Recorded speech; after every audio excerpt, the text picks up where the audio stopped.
श्रीगुरुभ्यो नमः। हरि ओम।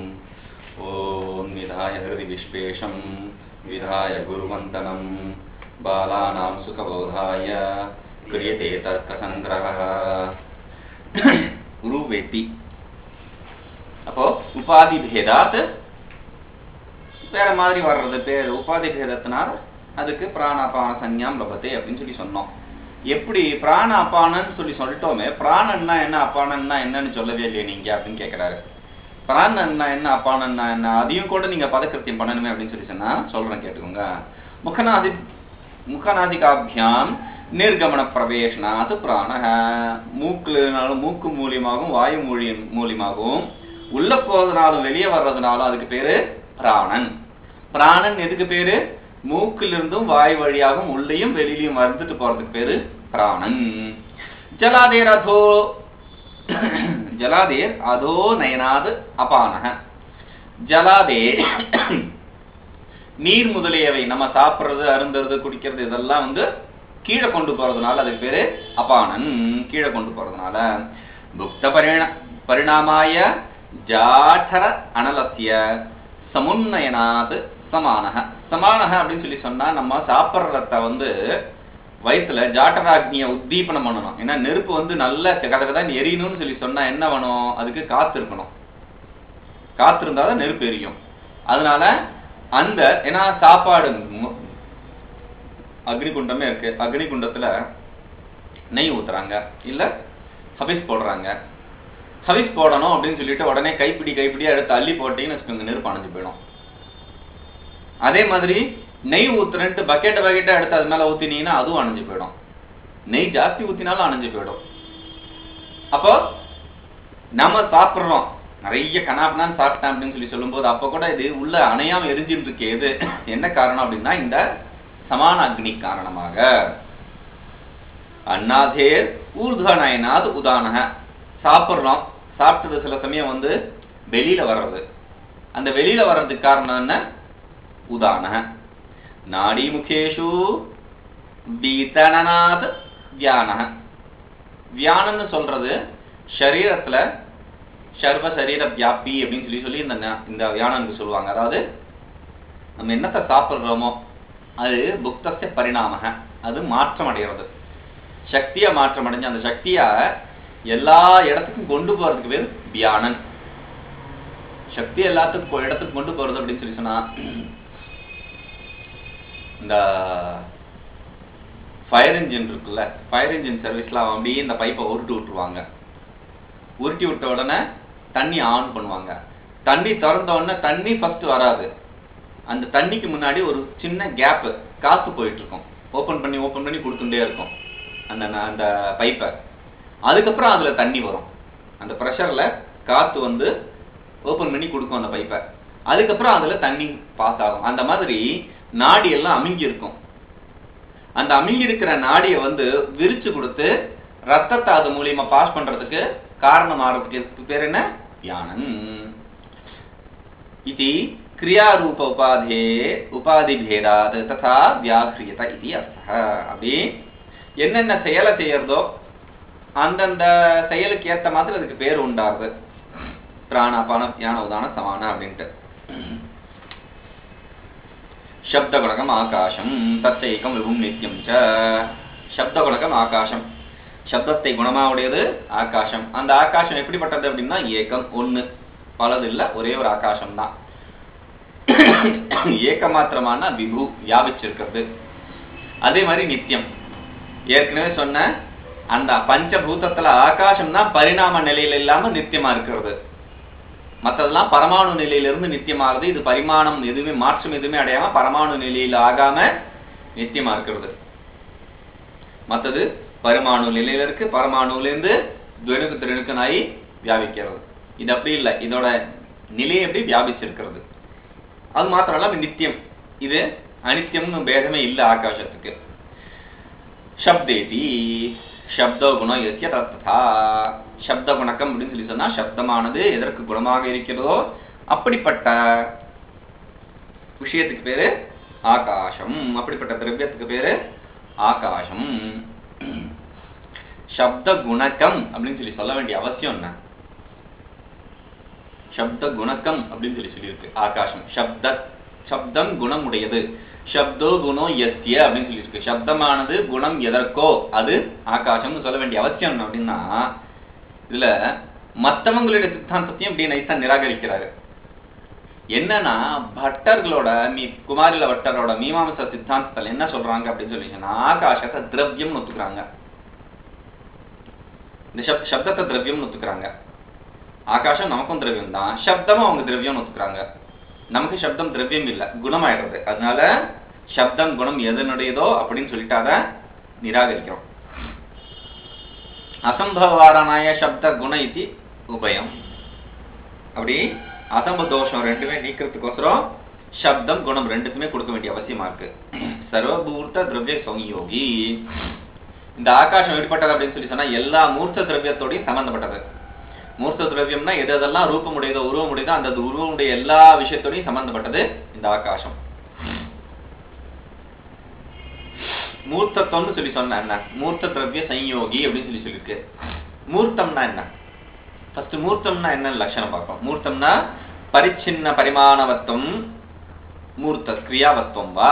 மூர்த்தத்துவம்னு சொல்லி சொன்னா பரிச்சின்ன பரிமாணவத்துவம். பரிச்சின்னா வரையறுக்கப்பட்ட ஒரு அளவு உடையது. பரிமாணம்னா அளவு, வரையறுக்கப்பட்ட அளவுடையது இல்லாட்டி ஒரு செயலுடையது. அப்படி வரையறுக்கப்பட்ட அளவுடையதாகவோ இல்ல செயலுடையதாக இருக்கிறது பேரு மூர்த்தம் அப்படின்னு சொல்லிட்டு.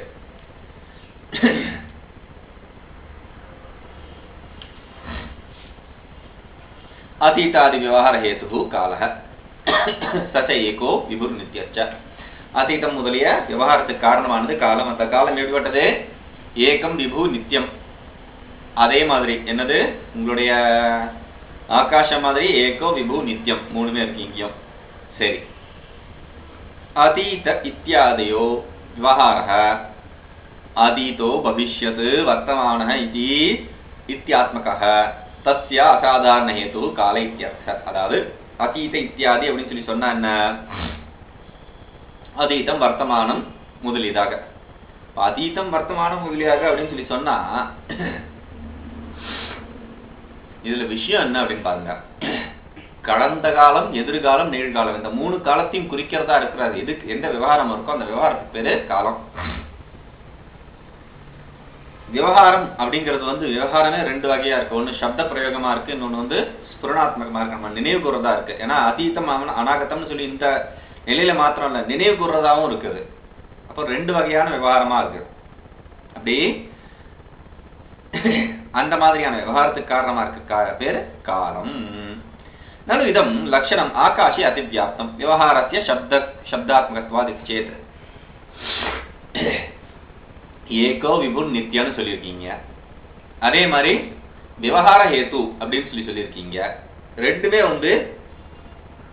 காலத்துக்கு லட்சணம் பண்ண போறீங்க. ஆனா லட்சணம் எங்க போறது? ஆகாசத்துக்கு. ஆகாசமும் நித்தியம் எல்லாம் இருக்கு.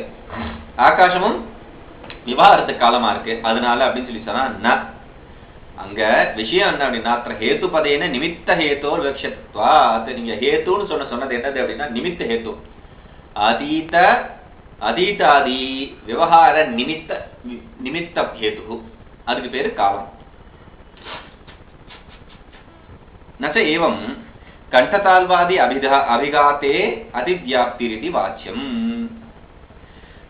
சரி, நிமித்தம் தானே, ஏதோ ஒரு நிமித்தமா இருக்கு. நிமித்தத்துக்கு அந்த அதீதம் முதலிய நிமித்தத்தை கொண்டு விவகாரம் பண்றோம் அப்படின்னு சொன்னீங்கன்னா கண்டதாலு தொண்டை முதலியதெல்லாம் நாக்கு முதலியதெல்லாம் சம்பந்தப்படுறதுனால சப்தமானது உண்டாது.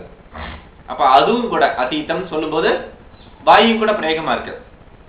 அந்த இடத்துல உங்களுக்கு அதிவியாப்தி ஆகும்னு சொன்னா இல்ல. ஏன்? அது எப்படிப்பட்டது? விபுன்னு சொல்லியிருக்கோம். அந்த காலமானது விபுன்னு சொல்லியிருக்கோம். அது மாத்திரம் இல்ல காலிக்கு சம்பந்தத்துல இருக்கு காலம் எல்லாத்துலயும். பிராச்சியாதி விவகார ஹேத்துர் திக்கு சச ஏகா விப்வி நித்யாச. பிராச்சி முதலிய கிழக்கு மேற்கு முதலிய விவகாரத்துக்கு காரணமானது திக்கு, அது ஒண்ணு வியாபிச்சது அப்படின்னு சொல்லிட்டு முன்னாடி சொல்ற மாதிரி நித்தியமானதும் அப்படின்ட்டு. இயம் பிராச்சி இவம் அவாச்சி இயம் பிரதிச்சி இயம் உதிச்சி இத்தியாதி விவகார அசாதாரண காரணம் திகித்யர்த்த.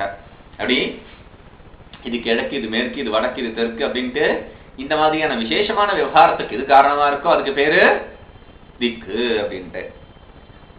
हेतुर्दिगिति उच्यमाने परमाणादौ अतिव्याप्ति स्यात् तद् वारणाय प्राच्यादि व्यवहार हेतुरिति हेतु दिक् அப்படின்னு சொல்லி சொன்னா மாத்திரம் லட்சணத்துல हेतु दिक् அப்படின்னு சொல்லி சொன்னா என்ன ஆகும் பரமாணுவும் ஹேத்து ஆயிடுறது அதனால பரமாணு வந்து லட்சணம் நீங்க பண்ண போன திக்குக்கான பரமாணுல லட்சணம் போயிடுது அதனால பிராச்சியாதி விவகார ஹேத்து பிராச்சி முதலிய விவகாரத்துக்கு ஹேத்துவா இருக்கு ஏன்னா பரமாணு தான் எல்லாத்துக்கும் காரணமா இருக்கு இந்த உலகத்துல என்னென்ன இருக்கோ அதுக்கெல்லாம் காரணம் என்ன பரமாணு அதனால பரமாணுல லட்சணம் போயிடும் அதனால அதுல போகாம இருக்கணும்ன்றதுக்கு நம்ம என்ன பண்றோம் பிராச்சியாதி கிழக்கு முதலிய அப்படின்னு சொல்லி நம்ம கொடுக்குறோம் ஆகாஷாதி வாரணாய அசாதாரண அப்படி போத்தியம் ஆகாசத்துல லட்சணம் போகும் பிராச்சியாதி விவகார ஹேத்துன்னு சொன்னோம்னா ஆகாசமும் பிராச்சியாதி விவகார ஹேத்துவா இருக்கே அங்க லட்சணம் போயிடக்கூடாது அப்படின்னு சொல்லி சொல்றதுக்கு என்ன பண்ணணும் அசாதாரணம் அப்படிங்கிற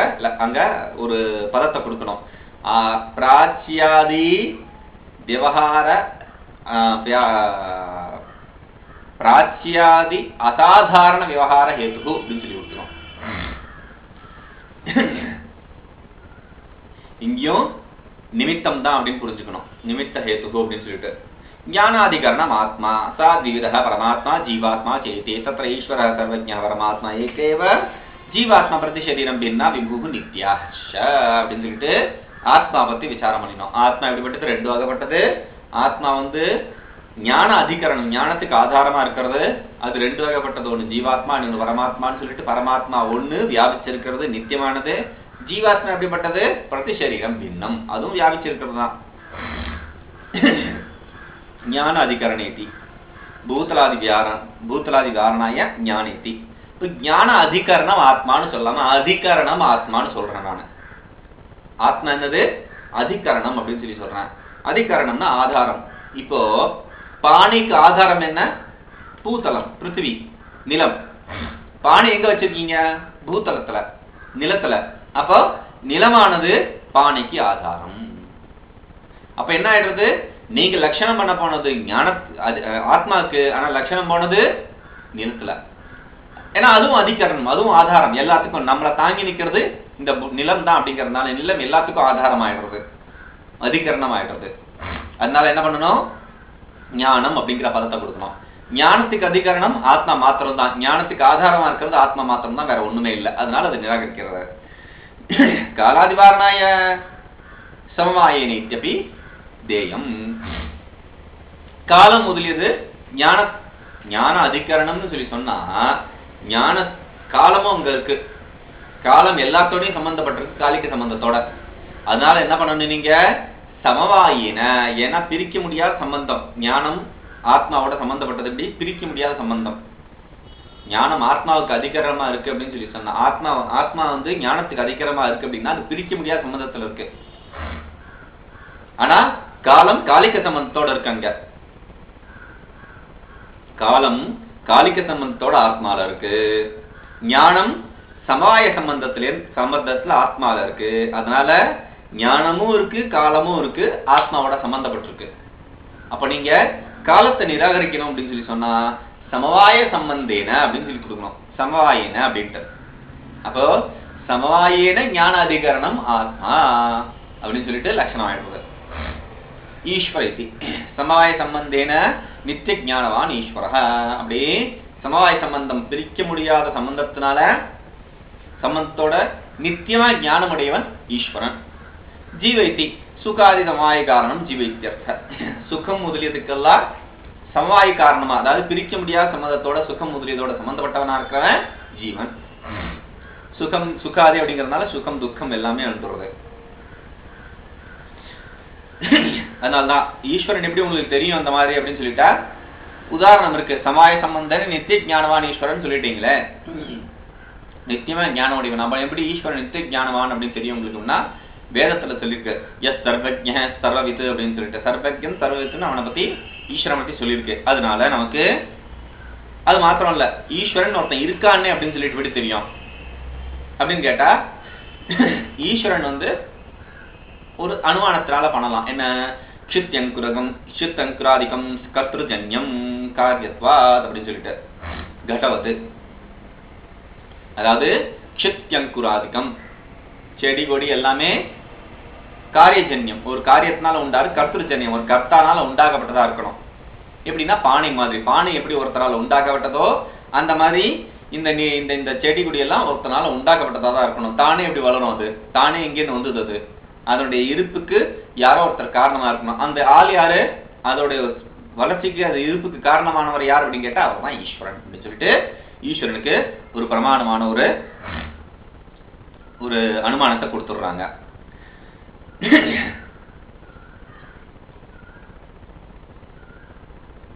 ஆகமம் கூட அதுக்கு பிரமாணம் அப்படின்னு ஆயிடுறது. அனுமானம் பிரமாணம் இருக்கு, ஆகமம் பிரமாணம் இருக்கு. என்ன, நமக்கு பிரத்யட்சமா நம்ம பண்ண முடியாது, ஏன்னா பிரத்யட்சத்துக்கு ரூபம் இல்லை, அதனால பிரத்யட்சமா பண்ண முடியாது.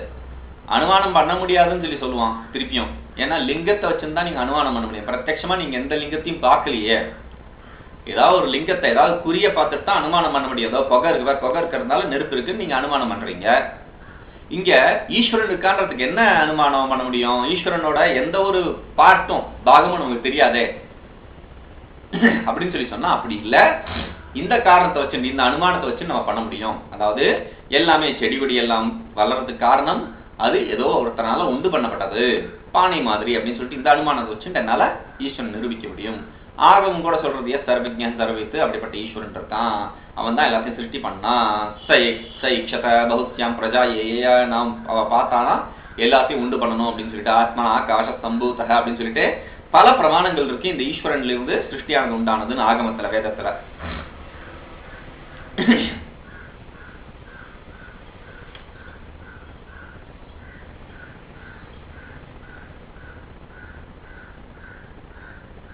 அப்படி இன்னொன்னு சின்ன விசாரம், இந்த ஜீவன் ஆத்மான்னு சொல்லிட்டீங்களே, ஜீவ ஆத்மான்னு சொல்லி சொன்னா ஜீவன்னா யாரு? அவன் தான், நான் மனுஷன் அப்படிங்கிற யாருக்கு அபிமானம் இருக்கோ அவன் தான் ஜீவன் அப்படின்னு சொல்லிட்டு ஆத்மா ஆறுது. அப்போ நான் மனுஷன் அப்படின்னா இந்த சரீரம் முதலியத்தை வச்சுருந்தா நான் சொல்றேன். இந்த சரீரம் ஆத்மான்னு ஆயிடுச்சுன்னா சரீரம் என்ன ஆகுது? நாசம் அடையக்கூடியது. சீரியத்தை அணியனித்தி சரீரம், சீரியத்தை இது சரீரம், அழியக்கூடியது எதுவோ அது சரீரம். அப்படிங்கிறதுனால இந்த புருஷனை புறம் உஷதி தகதி இது புருஷ, எதை எரிக்கிறாங்களோ புதைக்கிறாங்களோ அவ புருஷன்னு சொல்றாங்க. அப்போ நான் எரியக்கூடியவனும் அழியக்கூடியவன் அந்த சரீரத்தை ஆத்மான்னு சொல்லி சொன்னா ஆத்மா என்னது? அழியக்கூடியதுன்னு ஆயிடும். நித்தியம்னு சொன்னது தப்பாயிடும். இந்திரியம் ஆத்மான்னு சொன்னா அதுவும் தப்பு, பிராணன் ஆத்மா சொன்னா அதுவும் தப்பு, பிராணன் விட்டு போறது அப்படின்னு சொல்லிட்டு வேதாந்தத்துல எப்படி பண்றோமோ அதே மாதிரி ஆத்மா ஒண்ணுத்தையும் விசாரம் பண்ணி பிரிக்கும். அப்போ எது தேகம் இந்திரியம் முதலியதுல இருந்து வேறுபட்டதோ, அப்ப என்ன ஆகுது? தேகத்திலிருந்து இந்திரியத்திலிருந்து எது வேறுபட்டதோ, எது இந்த மாதிரி சுகம் முதலியத்திலிருந்து வேறுபட்டு அதை அனுபவிக்கக்கூடிய ஆதாரமா எது இருக்கோ ஒவ்வொரு சரீரத்திலையும் அதுக்கு பேர் தான் ஆத்மா அப்படின்ட்டு அந்த ஆத்மா பத்தி சொல்லுவோம். சரி, அந்த ஆத்மா என்ன சைஸ்? திருப்பி அந்த ஆத்மாவோட சைஸ் பத்தி விசாரம் பண்ணோம். அது பரமாணுவா இருக்க முடியாது, ஏற்கனவே சொல்லிட்டோம். பரமாணு ஆத்மா இருக்க முடியாது அப்படின்ட்டு. ஏன்னா பல வகையான அனுபவங்கள், மேல ஒரு அனுபவம், காலில் ஒரு அனுபவம், தலையில ஒரு அனுபவம்னா ஆத்மாவால அனுபவிக்க முடியாது. ஏன்னா ஞானத்துக்கு அதிகரணம் ஆத்மா.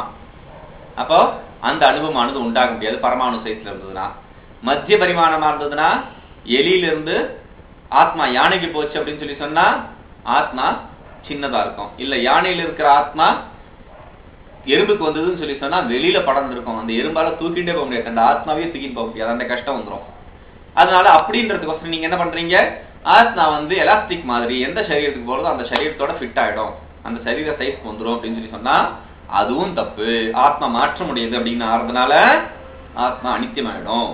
நித்தியம்ங்கிற அந்த விசேஷத்தை ஆத்மா கொடுக்க முடியாது அப்படின்னு சொல்லி சொன்னா பாரிசேஷத்தினால, அதாவது பரிசேஷமா இது இல்ல நிராகரிச்சதுனால கடைசியில என்ன எஞ்சி இருக்கு அப்படின்னா ஆத்மா விபு அப்படின்ட்டு வியாபிச்சிருக்கக்கூடிய பெரிய சைஸ் மகத் பரிமாணம் அப்படிங்கிறதுனா பாரிசேஷ நியாயத்தினால இங்க கிடைக்கிறது. அதனால ஆத்மா மகத் அப்படின்னு தீர்மானம் வருது.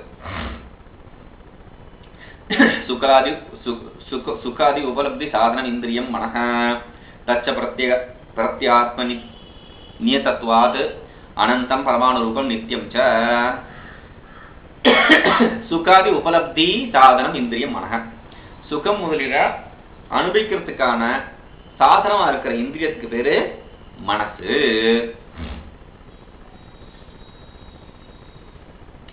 தத்தச்ச பிரத்யாத்ம நியதத்வாது அனந்தம் பரமானு நித்தியம் ச. அது ஒரு ஆத்மாலையும் வேறுபட்டதா இருக்கிறதுனால அனந்தமா இருக்கு. இதுல இன்னொரு விஷயம், மத்தியம் பரிமாணம் மற்ற பரிமாணத்தெல்லாம் நம்ம ஏத்துக்க முடியாது. காரணம் இன்னும் இருக்கு. ஆத்மா இந்த மாதிரி மாறுபடைகிறது, அழிவடையக்கூடியது அப்படின்னு சொல்லி சொன்னா அனித்தியமாயிடும். அனித்தியமானது மாத்திரம் இல்ல தோஷம். அங்க அகிருத்த அபியாம கிருத்த விப்ரநாசம் அப்படின்னு ஒரு பெரிய தோஷம் இருக்கு. அதனால்தான் ரீஇன்கார்னேஷன் சொல்லப்படுற புனர்ஜென்மத்தை நம்ம ஒத்துக்கிறோம். நம்மளுடைய சாஸ்திர சித்தாந்த பிரகாரம் புனர்ஜென்மம் அப்படின்ட்டு பௌத்தங்களும் ஒத்துக்கிறாங்க. பௌத்தம்ங்கிறது என்னது? சித்தாந்த வேத நம்மளுடைய இதுல இருந்து திசை மாறிய ஒரு கூட்டம், அவ்வளவுதானே தவிர வேற ஒண்ணும் இல்லை. அதனால அவங்களும் ஒத்துக்கிறாங்க. சில மதத்துல இந்த புனர்ஜென்மத்தை ஒத்துக்கிறது இல்ல. இந்த பிறப்போட முடிஞ்சு போச்சு, நீ என்ன புண்ணியம் பண்றியோ பாவம் பண்றியோ, இல்ல இந்த ஈஸ்வரன் நீ ஒத்துண்டாதான் உண்டு, இல்லாட்டி இல்ல நீ அழிவடைவ, நீ நரகத்துக்கு தான் போவ அப்படின்னு பயமுறுத்துவாங்க. புனர்ஜென்மத்தை ஒத்துக்கல அப்படின்னு சொல்லி சொன்னா இந்த ஜென்மத்துல நீங்க செய்யற புண்ணியமும் பாப்பமும் நீங்க அனுபவிக்க முடியாம போயிடும். எங்க அனுபவிப்பீங்க?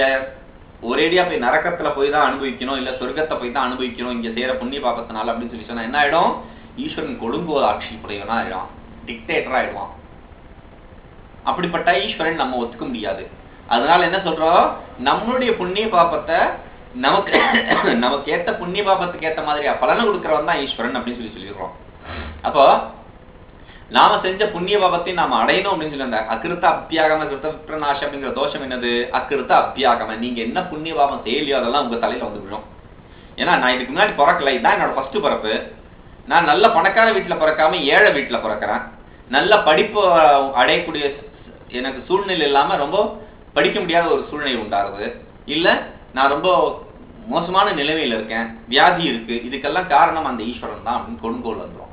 என்னது? வேற எவனோ செஞ்ச பாவம் எல்லாம் நம்ம தலையில வந்து விழுந்துருது. ஒருத்தர் ரொம்ப நல்லா இருக்கான்னா வேற எவனோ செஞ்ச புண்ணியம் எல்லாம் அவன் தலையில விழுறது. அப்ப இது என்ன நியமம் அது அப்படின்னு சொல்லினால, அதனால அதாவது நீங்க அக்கிருத்த அபியாகம, நீங்க செய்யாத புண்ணிய பாபம் உங்களை வந்து சேர்றது.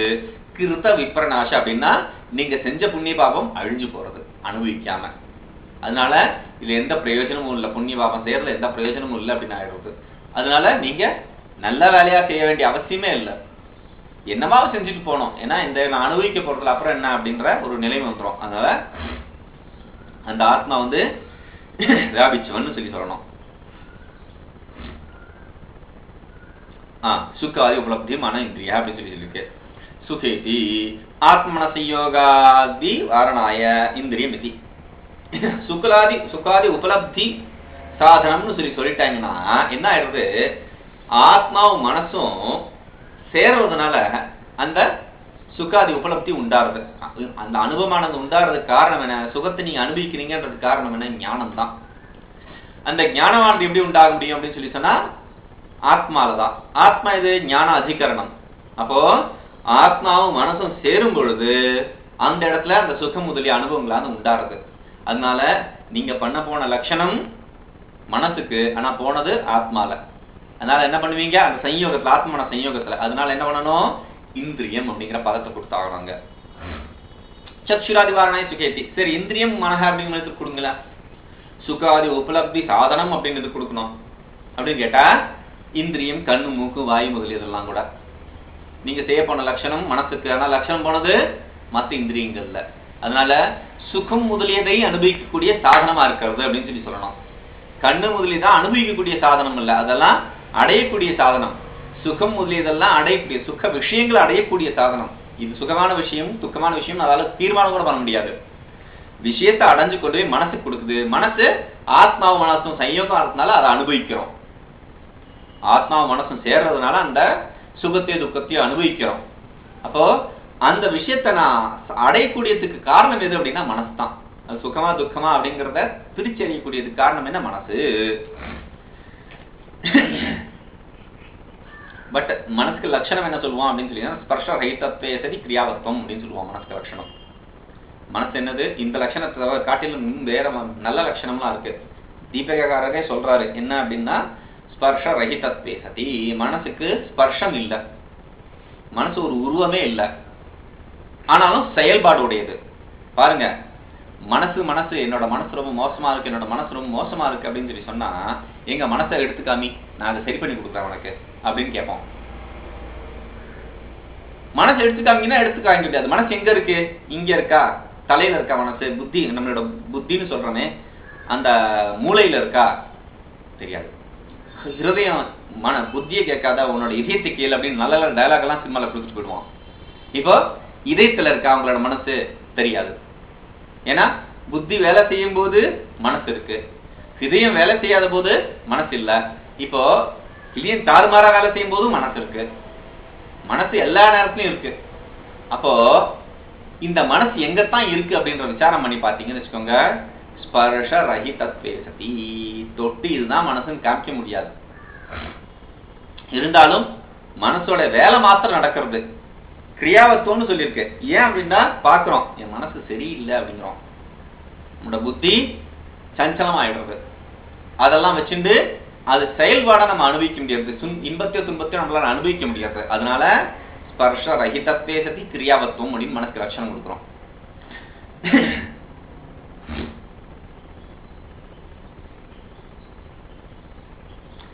இப்போ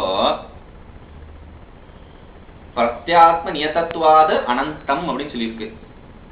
அனந்தமான மனசு. ஒரு ஆத்மாவும் ஒரு ஆத்மானாலையும் ஒரு ஆத்மாவோட சம்பந்தப்பட்டதா இருக்கிறதுனால அனந்தம்னு சொல்லியிருக்கு. அனந்தம்னு சொல்லி சொன்னா என்ன? ஒரு ஆத்மாக்கும் அனந்த மனசோட சங்கமா, இல்ல ஒரு ஆத்மாக்கும் ஒரு மனசோட சங்கமா அப்படின்னா பிரத்யாத்ம நியதத்துவாத்து, ஒரு ஆத்மாவோடையும் சம்பந்தப்பட்டதுனால. எத்தனை ஆத்மா இருக்கு? அனந்தம் அப்படின்னு சொல்லி சொல்லியாச்சு. ஆத்மா அனந்தம், பிரதி சரீர பின்னம்னு சொல்லியிருக்கு. அதனால ஒரு சரீரத்துக்கும் ஒரு ஆத்மாவோட சம்பந்தப்பட்டதா இருக்கிறதுனால அது அநேகம் அப்படின்னு ஆயிடுறது. திருப்பி என்ன சைஸ்? அது மத்திய பரிமாணம் இருக்க முடியாது. மத்திய பரிமாணம் இருந்ததுன்னா அனித்தியம் ஆயிடும். விபுவாவும் இருக்க முடியாது. ஏன்னா மனசு ஸ்பர்ஷ ரஹிதத்வே சதி அப்படின்னு சொல்லி கொடுத்துருக்கீங்க. அதனால மனசு என்னது? மாத்திரம் இல்ல, மனசு விபுவா இருந்ததுன்னா இன்னொரு பிரச்சனை வரும். மனசு விபுன்னு வச்சுக்கோங்க, ஆத்மா என்னது? விபு. மனசும் விபு. ஆத்மாவும் மனசும் விபு அப்படின்னா எல்லா இடத்தையும் வியாபிச்சிருக்கிறதுன்னு அர்த்தம். ஆத்மாவும் வியாபிச்சிருக்கு, மனசும் வியாபிச்சிருக்கு. இப்போ ஆத்மாவும் மனசும் சயோகம் எப்பவுமே நடந்துட்டே இருக்கும். அதனால நீங்க எதுவுமே பண்ண முடியாது. ஆத்மாவும் மனசும் எப்பவுமே சம்பந்தப்பட்டதா இருக்கிறதுனால அனுமானம் கினுமானங்கிறத பேச்சுக்கே இடம் இல்லை. எல்லாமே பிரத்யட்சமா இருக்கணும், எல்லாமே ப்ராப்ளம் ஆயிடும். அதனால அது பிரச்சனை. சக்ஷுர் மாத்திர கிராஹ்யோ குண ரூபம். அடுத்து சொல்றாங்க சக்ஷுர் மாத்திர கிராஹ்யோ குண ரூபம். இப்போ இதுல ஆத்மா பரிமாணு சைஸ், சின்ன சைஸ் அப்படின்ற போது ஆத்மா இல்ல, அந்த மனசு சின்ன சைஸ், அணு சைஸ்ல இருக்கு. அப்படிங்கும் போது நம்முடைய தூக்கம் எல்லாம் இந்த மனசோட சம்பந்தப்பட்டதா தான் இருக்கு. தூக்கம், விழிப்பு நிலை, கனவு நிலை இதெல்லாம் அந்த மனசோட சம்பந்தப்பட்டதா தான் இருக்கு. எப்படின்னு சொல்லி சொன்னா, ஆத்மா நீங்க விழிச்சிருக்கிற நிலை அப்படின்னு சொல்லி சொன்னா மனசு புரிதத் நாடிக்கு வெளியில இருக்கு. அப்போ நீங்க விழிச்சிருக்கீங்க. புரிதத் நாடியில போயிருந்து உள்ள போய் உட்கார்ந்ததுன்னு வச்சுக்கோங்க, கூர்ம நாடி புரிதத் நாடின்னு சொல்லுவோம். அந்த நாடிக்குள்ள போய் உட்கார்ந்ததுன்னு வச்சுக்கோங்க, நீங்க தூக்கத்தை அடைகிறீங்க. அது அதோட வெளியில இருக்கு, வாயில், அதாவது புரிதத் நாடியோட வாயில் நுனியில இருக்குன்னு வச்சுக்கோங்க. அந்த நாடி என்ட்ரும் பண்ணல, வெளியிலும் இல்லை அப்படின்னா அது கனவு நிலை.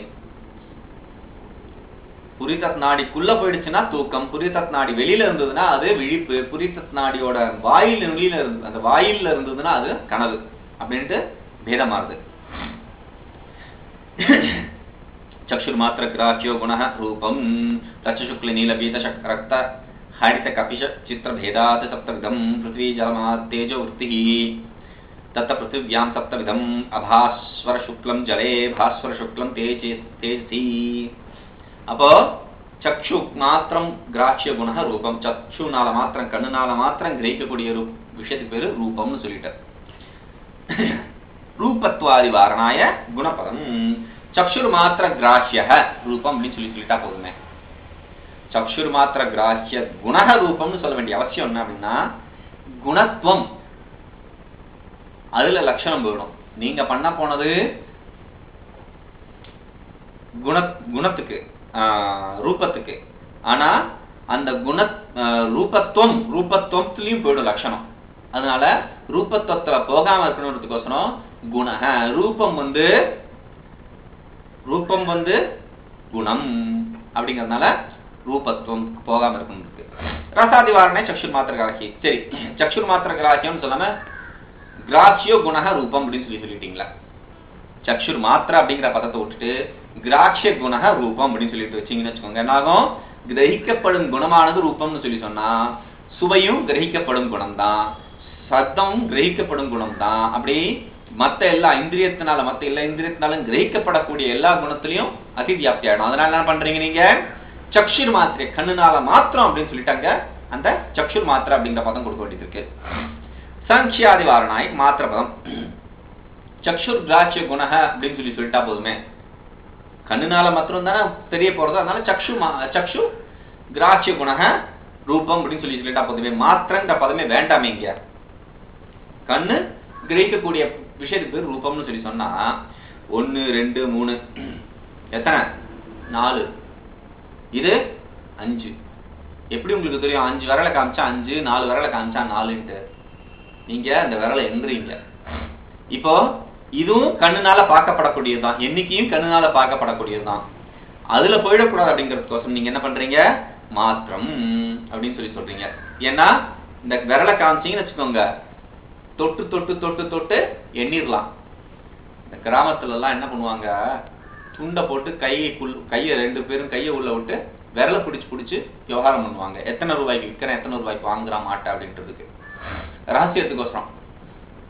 ஏன்னா இவனு நாளைக்கு ஊர்ல போய் சொல்லாமே, நான் 3000 ரூபாய்க்கு வித்தம்பா அப்படின்னு சொல்லலாம். அவனும் சல்லீஸா வாங்கின 1000 ரூபாய் தான் கொடுத்தேன் அப்படிமா. 2000 ரூபாய்க்கு வித்திருப்பான், வாங்கியிருப்பான். இவன் சொல்லுவான் சல்லீஸா கிடைச்சது 1000 ரூபாய்க்கு வாங்கினேன் அப்படிமா. அவன் நான் 3000 ரூபாய்க்கு வித்தான்மா. அப்படி என்ன வேணாலும் சொல்லலாமே. அதனால விரலை உள்ள விட்டு அவங்க பேரம் பேசுவாங்க. இது இல்ல அப்படின்ட்டு. இப்போ விரலை பிடிக்கிறதுனால அவங்களுக்கு எண்ணிக்கையானது தெரிகிறது. விரலை பிடிச்சு நம்ம எண்ணிக்கைய தீர்மானம் பண்றோம். அதனால விரல்னாலையும் ஸ்பர்ஷத்தினாலையும் எண்ணிக்கையை தெரிஞ்சுக்க முடியும். அப்படிங்கறதுனால மாத்திரம்ங்கிற பதம் கொடுத்தா அது நிராகரிப்பட்டதாயிடுறது. கண்ணுனால மாத்திரம் பார்க்க முடியும். நிறத்தை நிறம் சொன்னா கையினால தொட்டு அறிய முடியாது, உணர முடியாது. கண்ணுனால மாத்திரம் தான் கிரகிக்க முடியும். அதனால கண்ணுனால மாத்திரம் தெரியக்கூடியது அப்படின்னு சொல்லிட்டு அங்க மாத்திர பதம் கொடுக்க வேண்டியதா இருக்கு. யத்யபி பிரபாவித்தி சயோக வாரணாய குணபதேன விசேஷ குணஸ்ய விவக்ஷணீயதையா தத ஏவ சங்கியாதி வாரணம் சம்பவதி இதி மாத்திர பதம் வியர்த்தம். ததாபி சாம்சித்திக திரவத்வ வாரணாய தத் அவசியம். பிரபாவித்தி சயோகம், அதாவது வெளிச்சம் இருக்கு, வெளிச்சம் செவுரு வெளிச்சம் சயோகம் உண்டாகும் போது அந்த இடத்துல அந்த பிரகாசம் உண்டாடுறது. இப்போ அதை நிராகரிக்கிறதுக்கோசரம், பிரபாவித்தி சயோகத்தை நிராகரிக்கிறதுக்கோசரம் நீங்க என்ன பண்றீங்க? குணம் அப்படின்னு சொல்லி அந்த சக்ஷுர் மாத்திர கிராஹ்ய அப்படின்னு சொல்லி சொன்னீங்கல்ல, சக்ஷுர் மாத்திர கிராஹ்ய குணம்னு சொல்லிங்க ரூபத்துக்கு. சக்ஷுர் மாத்திர கிராஹ்ய விசேஷ குணஹ அப்படின்னு சொல்லி சொல்லணும். விசேஷ குணத்துக்கு அப்படின்னு சொல்லி சொன்னீங்கன்னா அந்த பிரபாபத்தி சயோகம் வெளிச்சமும் செவரும் சேர்ற அந்த கிரகிக் நீ என்னத்தை கிரகணம் பண்றீங்களோ அந்த ஞானமானது நிராகரிக்கப்பட்டதா போயிடுறது. அதனாலேயே என்ன ஆயிடுறது? விசேஷ குணம்னு சொன்னதுனால உங்களுடைய இந்த மாத்திர பதம் அவசியம் இல்லாம போயிடுறது. சக்ஷுர் கிராஹ்ய விசேஷ குணம் அப்படின்னு சொல்லி சொன்னதுனால சக்ஷுர்னால மாத்திரம் கிரகிக்கப்படக்கூடிய விசேஷ குணம் ரூபம் மாத்திரம் தான். விசேஷ குணமே இல்லையே, சாமானியமானது. ஏன்னா கண்ணுனாலையும் கையினாலையும் அறிய முடியுங்கிறதுனால விசேஷம் இல்லாத ஒண்ணும். எண்ணிக்கை கையினாலையும் அறிய முடியாதுங்கிறதுனால அறிய முடியும் அப்படிங்கறதுனால அது சாமானிய குணம், அது விசேஷ குணம் இல்ல. கண்ணுனால மாத்திரம் அறிய முடியும் அப்படிங்கறதுனால இது விசேஷ குணம் ஆயிடுறது ரூபம். அப்போ விசேஷம் அது விசேஷ குணம்னு சொன்னாலே போதுமே, இந்த மாத்திரம் தேவையில்லையே. நீ மாத்திர அந்த மாத்திரங்கிற சொல்ல எடுத்துட்டு விசேஷ குணம் அப்படின்னு வச்சுக்கோங்க. சக்ஷுர் கிராஹ்ய விசேஷ குணம் அப்படின்னு சொன்னாலே அது ரூபத்துக்கு லட்சணமா போயிடும். பரீட்சை பண்ணிட்டு இருக்கோம் நம்ம, இப்ப லட்சணமா போயிடும் அப்படின்னு சொல்லி சொன்னா, இருந்தாலும் அங்க இன்னொரு பிரச்சனை இருக்கு. சாம்சித்திக திரவத்துவ ஆரணாய, சாம்சித்திக திரவத்துவம், சாம்சித்திகம் அப்படின்னு இந்த திரவத்தை பல வகையான நிலை இருக்கு. அதாவது நிமித்தத்தை, ஏதாவது ஒரு நிமித்தம் காரணமா திரவத்த தன்மை. தங்கம் இருக்கு, தங்கம் கட்டியா இருக்கு. தங்கம் நேச்சுரலி கட்டியா இருக்கு. சூடோட உண்டாகும் போது என்ன ஆகுது? உருகிறது. நெய் கட்டியா இருக்கு, சூடு சேரும் போது நெய் உருகிறது. அப்போ சாம்சிக திரவத்துவம் உண்டாகுது. அப்ப அந்த சாம்சித்திக திரவத்துவ நிலையை வந்து மாத்திரம்னு போடாம போட்டீங்கன்னா லட்சணம் தப்பாயிடும். சக்ஷுர் கிராஹ்ய விசேஷ குணம் அதுவும் கூட. ஏன்னா அது விசேஷ குணம். அது அதோடைய சாமானிய குணம் என்ன? கட்டியா இருக்கிறது. உருக்கி சூடுபட்டுனா உருகிறது விசேஷ குணம். அதனால நீங்க லட்சணம் பண்ண போறது ரூபத்துக்கு, லட்சணம் போறது இந்த திரவத்துவத்துக்கு. திரவத்துவத்துல லட்சணம் போயிடுறது. அதனால மாத்திர பதம் அப்படின்னு சொல்லி கொடுக்கணும். சக்ஷுர் மாத்திர கிராஹ்யம் விசேஷண குணம் அப்படின்னு சொல்லி கொடுத்தா தோஷம் இல்லை. வஸ்து உண்மையில என்ன அப்படின்னு சொல்லி சொன்னா, இதெல்லாம் சொல்லிட்டா கூட உண்மையில என்ன அப்படின்னா, பரமானுரூபே அதிவியாப்தி வாரணாய சக்ஷுர் மாத்திர கிராஹ்ய ஜாதிமத்வஸ்ய வேட்சிதையா விசேஷ பதம் நதேயம். விசேஷம்னு சொல்லி சொன்னல, உண்மையா அந்த விசேஷ பதம் கூட நான் கொடுக்க வேண்டாம். லட்சணம் எப்படி பண்ணணும் அப்படின்னா, சக்ஷுர் மாத்திர கிராஹ்ய ஜாதிமத்வஸ்ய விவக்ஷினேதையா சக்ஷுர் மாத்திர கிராஹ்ய ஜாதிமத்வம் அப்படின்னு சொல்லி சொன்னா போதும், வேற ஒண்ணுமே சொல்ல வேண்டாம். ஏன்னா சக்ஷுனால மாத்திரம் கிரகிக்கக்கூடிய ஜாதி இது ரூபம் தான். அதாவது நிராகரிக்கப்பட்டதா போயிடுறது. திருநிகாதிவாரண குணபதம் து தேயம். ஆனா குணம்னு நீங்க கொடுக்கணும். விசேஷ குணம்னு சொல்லாட்டி கூட பரவாயில்ல, குணம் கொடுக்கணும். ஏன் அப்படின்னா துவனுக்கு திறனுக்கு இதெல்லாம் வந்து அதில் லட்சணம் படும். இல்லாட்டி சக்ஷுர் மாத்திர கிராஹ்யம் ஆயிடுறது, ஜாதி மத்துவம் ஆயிடுறது துவனுக்கு முதலிய நிலையிலிருந்து. ஏன்னா கண்ணுனால பார்க்க முடியுமே, அதனால அங்க லட்சணம் வேணும். அதை நிராகரிக்கிறதுக்கு நீங்க என்ன பண்ணணும், மாத்திரம் அப்படின்னு குணம் குணம் அப்படின்னு கொடுக்கணும். சப்தேதி ரூபத்துவம் இதி ரூபமிதி அனுசஞ்சதே. சப்தவிதம் அப்படின்னு சொல்லி என்னது, 7 வகை ரூபம் அப்படின்னு புரிஞ்சுக்கணும். 7 வகை ரூபம்னு புரிஞ்சுக்கணும். ரூபம் சப்தவிதம். என்ன சப்தவிதம், எது 7 வகை அப்படின்னு கேட்டா ரூபம் 7 வகை அப்படின்னு அர்த்தம் வருது. சரி, ஓம் பூர்ணமத பூர்ணமிதம் பூர்ணாத் பூர்ணமுதச்யதே பூர்ணஸ்ய பூர்ணமாதாய பூர்ணமேவாவசிஷ்யதே. ஓம் சாந்தி சாந்தி சாந்தி.